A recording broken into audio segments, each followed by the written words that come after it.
अगर आप एक यूपीएससी एस्पिरेंट हैं तो एक सवाल आपके मन में जरूर से आता होगा कि कोचिंग के भरोसे रहें या ना रहें। चलिए आज के इस सेशन में इस सवाल के जवाब को काफी बेहतरीन तरीके से समझते हैं। तो स्वागत है आप सबका हमारे इस सीरीज में जिसका नाम है अननोटिस्ड रणनीति बाय अमित ओकेडिया और मेरा नाम है अमित कुमार, जहां पर मैं आपको इस सारे सवाल का जवाब देने जा रहा हूं। तो देखिए, ये जो सवाल है कि कोचिंग के भरोसे रहना चाहिए या नहीं रहना चाहिए, इस सवाल का जवाब इतना भी आसान नहीं है जितना आप सोच रहे हैं। इसके लिए हमें कुछ की फैक्ट को समझना होगा। तो एक एक करके सारे पॉइंट को समझते हैं और उसी पॉइंट को समझते समझते इस सवाल के जवाब को भी हम समझ सकते हैं। सबसे पहला, सेल्फ इवोल्यूशन, मतलब आप अपने पूरे प्रिपरेशन को ग्रो कर रहे हैं या नहीं, ये आपको पता होना चाहिए। और ये कैसे पता रहेगा? वो तभी पता रहेगा जब आप प्लानिंग करते हुए चलिएगा। अब सवाल है प्लानिंग क्या और कैसे करना है। सिंपल भाषा में मैं आपको समझाता हूं। मुझे संडे इवनिंग में या संडे नाइट को मेरे डायरी में लिखा होना चाहिए कि मंडे के फुल डे को मैं कैसे यूटिलाइज कर रहा हूं अपने प्रिपरेशन के लिए, अपने स्टडी के लिए। उसी तरीके से मंडे इवनिंग में मेरे को पता होना चाहिए कि ट्यूसडे के होल डे को मैं कैसे यूटिलाइज कर रहा हूं अपने प्रिपरेशन के लिए। यानी आपके पास एक डायरी होना चाहिए, उसमें पूरे डिटेल्स में दूसरे दिन का पूरा प्लानिंग होना चाहिए, यानी रूटीन होना चाहिए। पहला।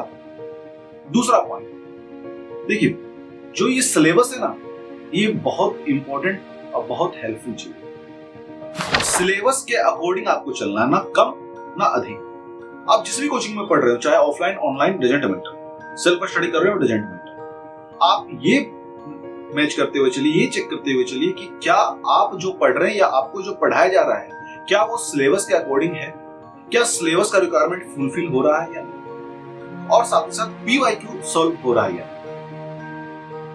यहां पर ये जो सिलेबस और पीवाईक्यू, ये आपके लिए एक फ्रेम बनाता है, जिस फ्रेम के अंतर्गत ही आपको रह करके अपना प्रिपरेशन करना। और यहां पर एक बहुत इंपॉर्टेंट चीज है, व्हाट नॉट टू स्टडी। मैं दावे के साथ बोल सकता हूं 90% स्टूडेंट जो होते हैं उन्हें ये तो पता होता है, ये dialogue, what to study, what not to study, लेकिन इस डायलॉग को इंप्लीमेंट 90% नहीं करते। 90% को ये पता होता है व्हाट टू स्टडी, लेकिन व्हाट नॉट टू स्टडी ये नहीं पता होता है। और यही जो क्वेश्चन है, व्हाट नॉट टू स्टडी, ये जो सिलेक्टेड कैंडिडेट है और जो अनसिलेक्टेड कैंडिडेट है, उन दोनों के बीच का एक बहुत बड़ा बैरियर होता है।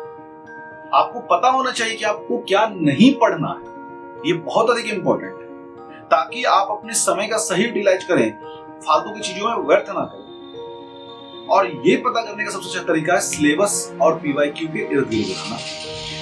अब यहाँ पर दूसरा पॉइंट हम क्या समझते हैं, पीवाईक्यू का इंपॉर्टेंस क्या है। देखो, पीवाईक्यू का इंपॉर्टेंस कुछ ऐसा है जो कि मैंने पिछले वीडियो में बताया था। यहाँ पर एक सिंपल भाषा में आपको समझाता हूँ। अगर आप थोड़ा सा आसकत वाले हैं, पीवाईक्यू पे ध्यान नहीं दे रहे, तो आप बहुत बड़ी गलती कर रहे हैं। फिर भी आप एक काम जरूर से कीजिए, पीवाईक्यू भले आप सॉल्व ना कीजिए, लेकिन एक काम जरूर से कीजिए। जब किसी चैप्टर को पढ़ना शुरू कर रहे हैं, तो उस चैप्टर से रिलेटेड पिछले 4, 5, 6 साल में जो भी क्वेश्चंस आए हैं, उसे एक जगह नोट डाउन कीजिए और उसे थ्रोली रीड आउट कीजिए।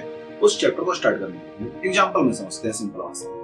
मान लेते हैं आपको फंडामेंटल राइट्स पढ़ना है, तो आप फंडामेंटल राइट्स से पिछले 5-6 साल में जो भी सवाल आए हैं, उन सबको एक जगह इकट्ठा करिए। इकट्ठा करके उन्हें रीड आउट कीजिए अच्छे तरीके से, उसके ऑप्शंस को तक को भी पढ़िए।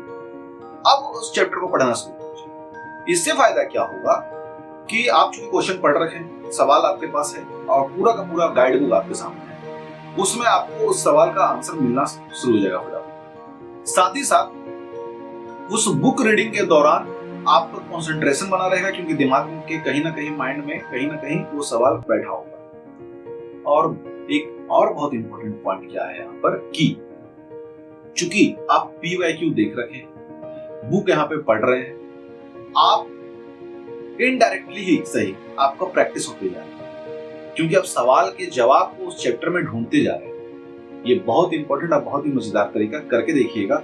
क्या रिजल्ट मिलता है कमेंट में जरूर से बताइए।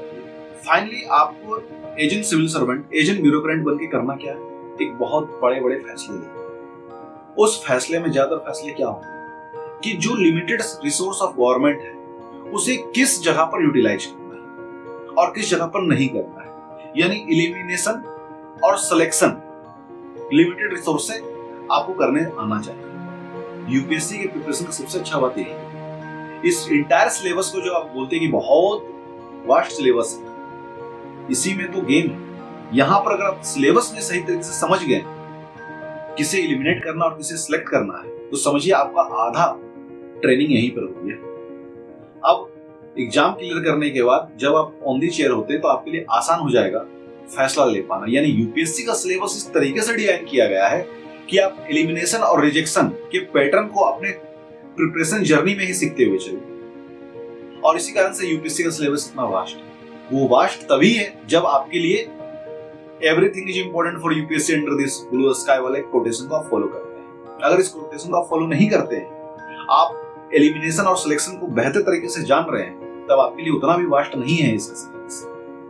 और एक बात और, किसी के भी भरोसे, चाहे कोचिंग ही क्यों ना हो, आपके और भी कोई गाइडेंस वाले क्यों ना हो, 100% नहीं रहना। आपको खुद का फैसला लेने आना चाहिए, क्योंकि जब आप सिलेक्ट होंगे आप उस वक्त किसके भरोसे है ना। यानी आप में सेल्फ कॉन्फिडेंस होना चाहिए, आप में डिसीजन मेकिंग क्वालिटी होना चाहिए, और वो चीज यहीं से शुरू होता है। Last but not the least, एक बहुत इंपॉर्टेंट बात, आप टॉपर्स के भरोसे मत। टॉपर्स अगर बोल रहे हैं कि ना कोचिंग के थ्रू वो पढ़े, तो जरूरी नहीं कि आप भी कोचिंग कीजिएगा तो काम मिल जाए। टॉपर्स बोल रहे हैं कि सेल्फ स्टडी किए हैं, तो जरूरी नहीं कि आप ये सेल्फ स्टडी कीजिएगा तो आपका भी काम बन जाएगा। हर एक इंसान का सराउंडिंग, बैकग्राउंड, मेंटल स्टेटस सब अलग है। लाइफ का जो पेपर होता है ना, वो हर एक का अलग होता है। तो आप किसी से इंस्पिरेशन ले सकते हैं, सेशन ले सकते हैं, डिसीजन खुद लीजिए हमेशा। टॉपर्स के भरोसे पूरी तरीके से मत रह जाइए कि वो बोल दिए कि यहां से पढ़ना है, इसी कोचिंग से पढ़ना है तो वही सही है। ये सही नहीं होता, हर बार होता है, कई बार सही भी होता है, लेकिन हर बार सही नहीं होता है। इसलिए खुद डिसीजन लेना सीखिए, आपको जीवन में बहुत बड़े बड़े डिसीजन लेने हैं। ये तो शुरुआत मात्र है। Thank you. इसी के साथ मिलते हैं अपने अगले वीडियो में, तब तक के लिए जय हिंद, जय भारत, वंदे।